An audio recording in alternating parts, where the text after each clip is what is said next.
우리 시간 우리 가슴에 이렇게 손을 얹고 우리 좀 나 자신을 축복하는 시간을 가졌으면 좋겠는데, 우리 이렇게 따라서 고백해 볼까요?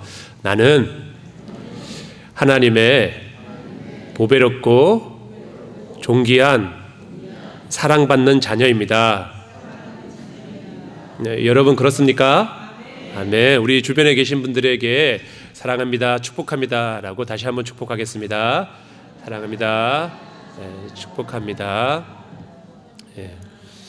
여러분들, 우리의 삶의 모습이 어떠하든지 간에 우리는 하나님의 사랑받는 존귀하고 보배한 주님의 자녀입니다.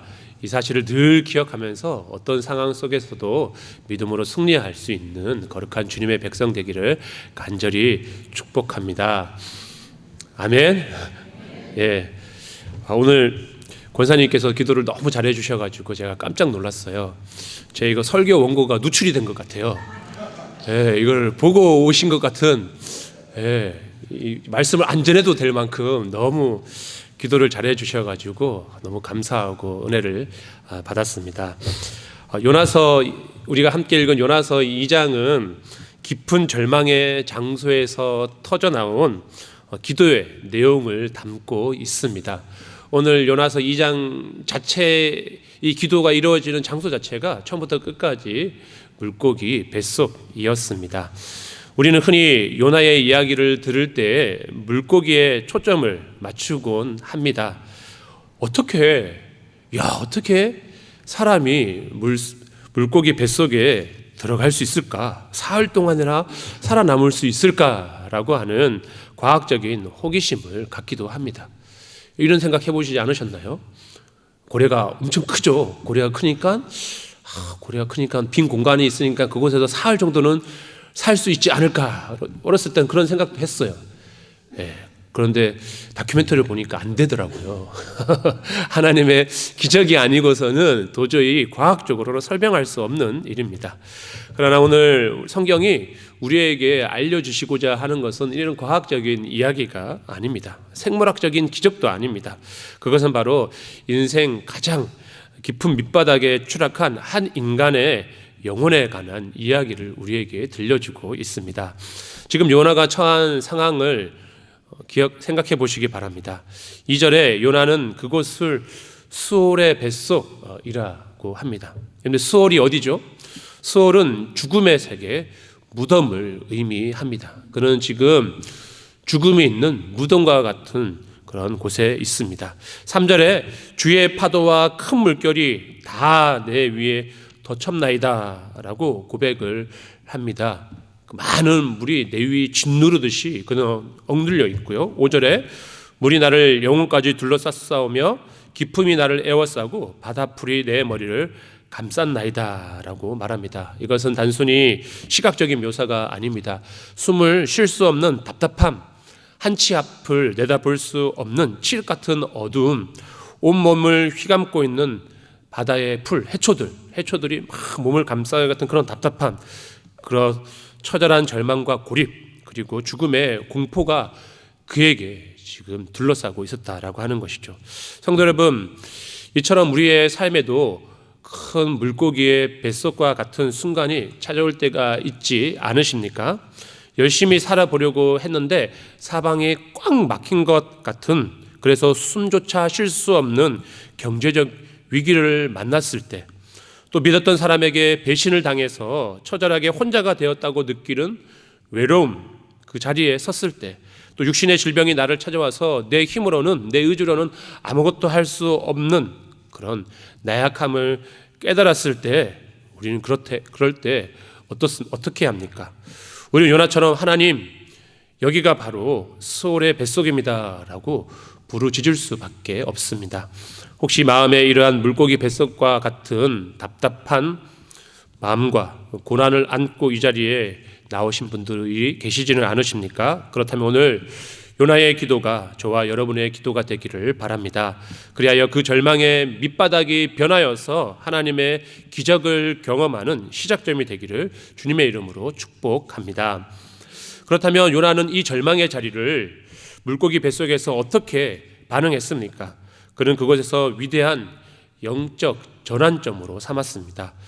오늘 본문을 통해 우리가 물고기 뱃속을 통과하는 그 어려운 순간을 지날 때에 우리가 취해야 할 믿음의 자세를 함께 나누고자 합니다. 첫 번째는 고난의 자리는 기도가 시작되는 자리입니다. 우리 본문 1절과 2절 말씀을 함께 읽겠습니다. 요나가 물고기 뱃속에서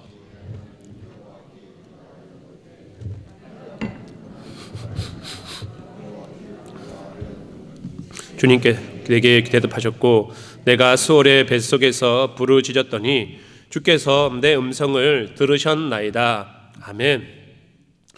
우리 요나서 1장에 보면 요나는 여호와 하나님의 낯을 피하여서 도망가고 있었습니다. 하나님께서 니느웨로 가라고 하셨지만 그는 니느웨 사람들이 싫어서 다시스로 향하는 배를 타고 도망을 쳤습니다. 멀리 하나님으로부터 벗어나려고 했었습니다.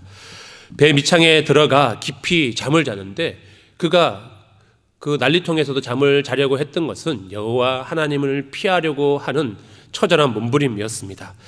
폭풍이 불어와 이방인 선장과 선원들이 그를 부르짖어 깨우면서도 난리를 칠 때도 요나는 기도하지 않았습니다. 선장이 깨우며 내 하나님께 내 신께 부르짖으라라고 다그칠 때도 요나는 끝까지 기도하지 않았습니다. 제비뽑기를 해서 그가 뽑혔을 때도 그는 차라리 나를 바다에 던지라고 말할지언정 하나님 앞에 무릎을 꿇고 회개하거나 하나님을 찾거나 기도하지 않았습니다. 어떻게 보면 지독하게 고집스러운 사람이었습니다. 하나님의 사명이 자신의 뜻과 맞지 않자 어떻게든 거절하고 하나님을 피하려고 했던 그런 완악한 사람이었습니다. 그런 요나가 언제 입을 열고 하나님을 찾고 기도하죠? 바로 물고기 뱃속에 들어가고 나서야, 그 고난의 밑바닥에 추락해서야 비로소 하나님께 기도하기를 시작했습니다. 사랑하는 성도 여러분, 때로 하나님께서 우리의 삶에 폭풍과 같은 고난을 허락하시는 이유가 무엇이죠? 우리를 물고기 뱃속과 같은 밑바닥으로 던지시는 이유가 무엇일까요? 우리의 막힌 기도의 문을 열기 위함입니다. 우리의 완악함이 하나님 사이와 우리를 막아서 우리로 하여금 기도하지 않자 하나님께서 우리의 입술을 열어 기도하기 위해서 때로는 물고기 뱃속과 같은 어려운 환경을 주십니다. 평안할 때는 내 힘으로 살 수 있을 것 같아서 기도하지 않던 우리가 내 지혜와 내 경험이 다 바닥나고 나서야 사방이 벽으로 막히는 그 어려움의 순간이 찾아올 때에 비로소 하나님을 찾기 시작하는 것이 인간의 나약한 모습입니다. 내 손에 든 모든 카드가 사라져서 비로소 유일한 소망이신 하나님만이 유일한 소망임을 깨닫게 되었을 때에 우리는 무릎을 꿇고 하나님을 찾게 되는 것이죠. 여러분들, 그런데 이런 우리 어떻게 보면 이기적인 이런 못난 이런 모습이, 나약하고 무기력한 이 모습이 추해 보인다 할지라도 오히려 그 순간이 하나님 앞에 나아가는 복임을 기억하시기 바랍니다. 오할레스 비의 기도라고 하는 책에 보면 결국 우리로 하여금 기도하게 하는 것은 우리의 지혜나 뜨거운 믿음이 아니라 바로 우리의 무기력함이라고 설명해 주고 있습니다. 내가 아무것도 할 수 없을 그때가 바로 하나님을 찾는 때라고 하는 것입니다. 요나의 고백을 보십시오. 내가 받는 고난으로 말미암아 여호와께 불러 아뢰었더니, 고난이 요나로 하여금 기도하게 만들었습니다. 그러므로 성도 여러분, 내 삶에 찾아온 고난을 힘들고 어렵겠지만 그것을 바라보고 원망하지 마십시오. 내 삶에 찾아온 고난 때문에 오히려 하나님께서 나를 죽이시는 심판이 아니라 나와 대화하고 싶어 하시는 하나님의 간절한 초청장임을 믿음으로 바라보시기 바랍니다. 너는 이제 내게 부르짖으라, 내가 응답하겠고 내 음성을 듣겠다라고 하시는 신호탄입니다. 고난의 자리를 기도의 자리로 바꿀 수 있는 지혜로운 믿음의 성도가 될 수 있기를 간절히 축복합니다. 두 번째, 고난의 해석이 바뀌어야 합니다. 기도가 시작되자 요나에게 놀라운 변화가 찾아옵니다. 상황은 여전히 물고기 뱃속이었지만 여전히 캄캄하고 어둠 속이었는데 요나의 시선과 해석이 바뀌었습니다. 본문 3절 말씀을 함께 읽겠습니다. 주께서 나를 깊음 속 바다 가운데에 던지셨으므로 큰 물이 나를 둘렀고 주의 파도와 큰 물결이 다 내 위에 넘쳤나이다. 아멘. 여러분들 요나서 1장에서 기억하십니까? 요나를 바다에 던진 사람들이 누구죠? 배에 타고 있었던 선원들이었습니다. 요나가 자기 자신을 바다에 던지라고, 그래야지 이 폭풍이 잠잠해질 것이다 라고 이야기하면서 선원들은 어떻게든 요나를 던지지 않고 자신들의 힘으로 노를 저어서 피해가려 했지만 되지 않자 결국은 선원들이 요나를 바다에 던져 버렸습니다. 그런데 2장에 들어와 기도를 시작한 요나는 무엇이라고 고백을 했죠? 선원들이 나를 던졌다라고 고백한 것이 아니라 주께서 나를 깊은 바닷속에 던지셨으므로 라고 하면서 자신에게 닥친 이 기가 막힌 상황의 주권이 선원들에 있는 것이 아니라 바로 하나님의 손에 있음을 비로소 깨닫게 되었습니다. 지금 이루어지고 있는 이 모든 고난의 상황들 뒤에서 일하시고 계시는 분이 바로 여호와 하나님이심을 그는 발견하게 되었습니다. 뿐만 아니라 자신을 덮치는 저 무서운 파도를 향해 주의 파도와 큰 물결이 내 위에 넘쳤나이다 라고 고백을 합니다. 그냥 어쩌다 만나는 재수없는 파도가 아니라 나를 다루시는 주님의 파도라고 고백을 했습니다. 이것이 바로 기도하는 사람에게 일어나는 눈의 열림, 영안이 열리는 현장입니다. 기도하지 않을 때에는 내게 찾아온 고난이 그저 원망스럽기만 하고 없어지면 좋겠다라고 하는 마음뿐입니다. 저 사람 때문에 내 인생이 꼬였어. 그때 그 사기꾼만 안 만났더라면, 이 환경 때문에 내가 이 고생을 한다라고 하면서 사람을 원망하고 상황을 탓합니다. 그러나 기도에 무릎을 꿇고 기도하기 시작하면 하나님의 마음이 우리 가운데 부어지게 될 때에 그 상황이 아니라 그 상황 너머에서 일하시는 하나님의 선하신 뜻을 발견할 수 있게 되고, 그것을 통하여서 우리는 능히 그것을 헤쳐나갈 수 있습니다. 저 사람이 나를 힘들게 한 것이 아니라 하나님께서 나를 깎으시고 다듬으시려고 저 사람을 나에게 몽둥이로 쓰셨구나. 나를 삼킨 이 고난의 바다는 나를 파멸시키는 자리가 아니라 내 고집과 교만을 꺾으시려는 하나님의 거룩한 손길이었구나라고 믿음으로 해석하고 고백할 수 있게 되는 것입니다. 성도 여러분, 그래서 어쩌면 신앙은 해석이다 할 수 있습니다.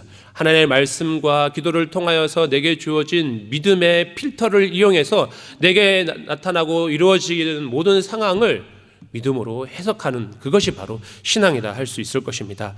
성도 여러분, 환경이 바뀌어서 감사한 것은 초보적인 신앙입니다.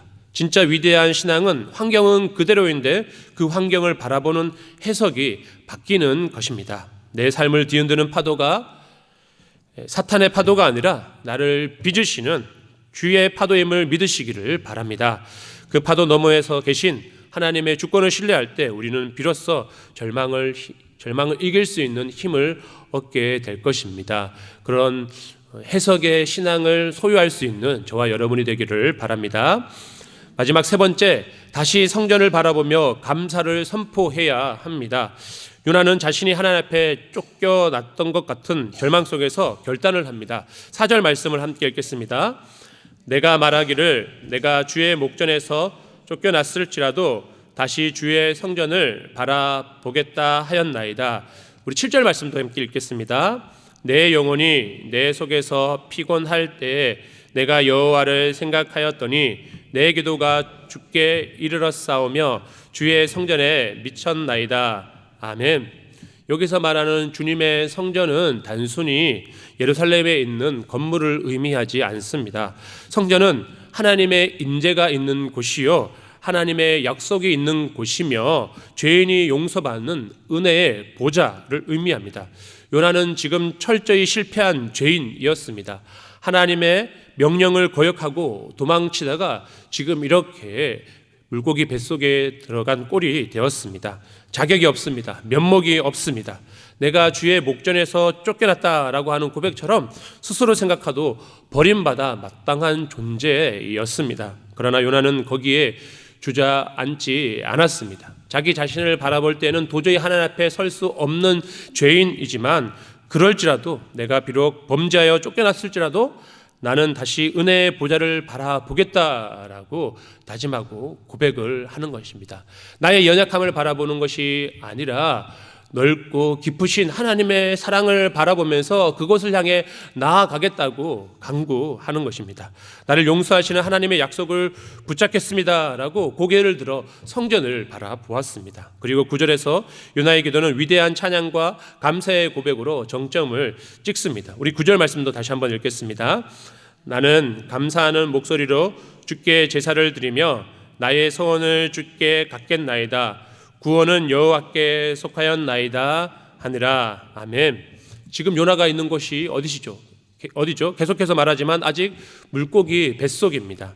병이 고쳐진 것도 아니고 사업이 대박이 난 것도 아니고 물고기가 구토를 해서 육지에 안착한 것도 아니었습니다. 여전히 캄캄하고 어두운 생선 비린내가 진동하는 위액이 살을 녹일 것 같은 고통스러운 물고기 뱃속이었습니다. 그런데 그는 미래형으로 감사한 것이 아니라 지금 현재 이 자리에 나는 감사하는 목소리로 주께 제사를 드리겠다라고 선포합니다.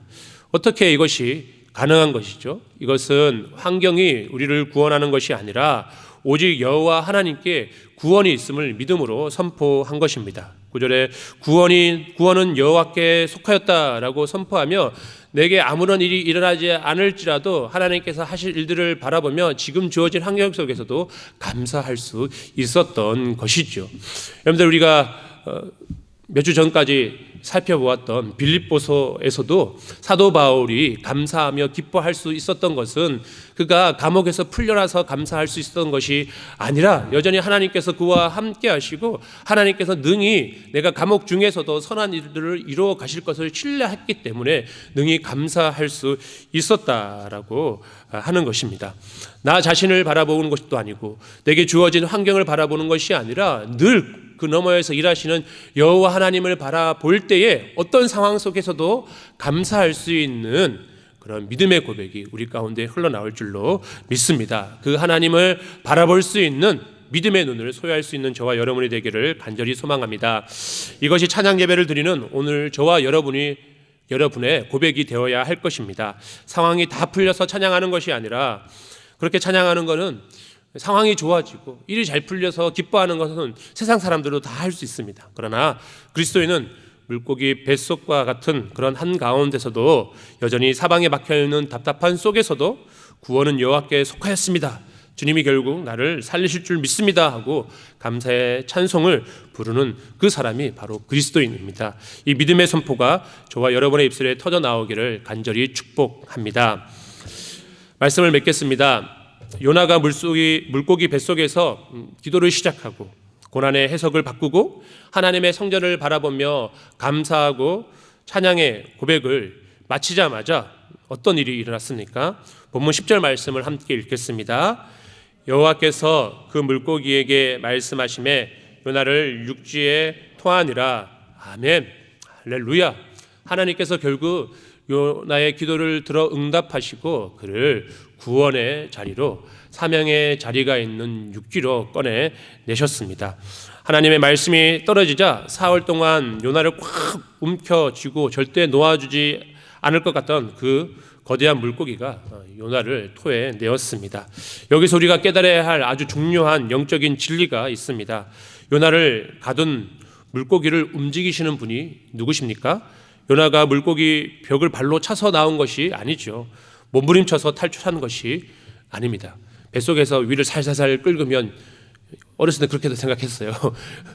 고래가 옥 하면서 이렇게 요나를 토해내지 않았을까 하는데 그게 아니죠. 몸부림쳐서 탈출한 것이 아니라 하나님께서 말씀하시니 하나님께서 명령하셨을 때 물고기가 하나님의 말씀에 순종하여서 요나를 토해낸 것입니다. 우리를 가두고 있는 물질의 문제, 건강의 문제, 자녀의 문제, 환경의 문제 등등등 아무리 이것들이 거대하고 커 보여도 온 우주의 주인이신 하나님의 통제 아래에 있음을 여러분들 믿음으로 바라보시기 바랍니다. 그저 하나님께서 말씀만 한마디 하시면 순식간에 우리를 맡고 있는 이 모든 것들이 뚫어지고 열리고 풀어질 줄로 믿습니다. 하나님의 때가 되면 우리의 고난의 자리에서 배워야 할 영적인 그 가르침 레슨이 다 마치고 우리가 믿음으로 주님 앞에 고백하게 될 때에 하나님께서 이제 되었다 하시고 우리를 묶고 있는 환경을 향해 명령하실 것입니다. 그리고 우리를 다시 사명의 자리, 은혜의 육지로 끌어내어 주실 줄로 믿습니다. 만약 물고기 뱃속과 같은 고난 가운데 계신 분들이 계시다면 결코 낙심하거나 포기하지 마십시오. 아직 하나님의 때가 이르지 않았습니다. 그 자리는 인생이 끝나는 무덤의 자리가 아니라 새롭게 시작하는 영적인 요람, 하나님께서 우리를 새롭게 빚어가시는 은혜의 초소인 것을 기억하시며 하나님의 말씀이 선포되어지는 그날을 기대하며 끝까지 인내로 믿음의 경주를 다할 수 있는 저와 여러분이 되기를 간절히 소망합니다. 우리 시간 3가지만 다짐합시다.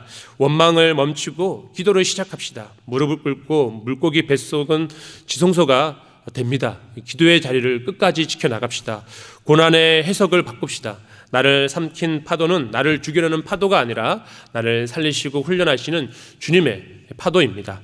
상황을 뛰어넘어 감사의 찬양을 선포합시다. 구원은 오직 여호와 하나님께 속해 있습니다. 우리의 목소리를 높여 찬양할 때 요나를 가두었던 물고기 뱃속이 열렸던 것처럼 우리를 가로막고 있는 모든 어둠의 권세와 묶임들이 끊어지는 역사가 일어나게 될 것입니다. 그리하여 마침내 우리를 약속의 육지로 인도하시는 하나님의 구원을 맛보는 복된 거룩한 저와 여러분이 될 수 있게 되기를 간절히 축복합니다. 함께 기도하겠습니다.